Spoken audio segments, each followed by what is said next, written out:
Uspjela si! Luna! Dođi, u redu je. Čekaj, onda plješćemo ili ne? Očito da ne. Ne znam više.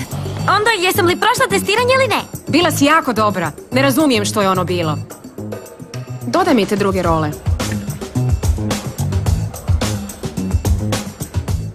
Kotač je zaglavljen. Jako je opasno rolati s rolama u neispravnom stanju. Sve role na stazi su tvoja odgovornost, Nikolas. Da, Tamara, znam, ali ne znam što je bilo, ni zašto je zaglavljen. Čuj, jesam dobila posao ili ne? Hrabra si jer si pala, ali si htjela ponovno pokušati. Svatko drugi bi slomio nogu na toj roli. Dobro, onda? Primljena si. Hvala, Tamara! Ozbiljno, hvala ti, hvala ti! Za danas je dosta.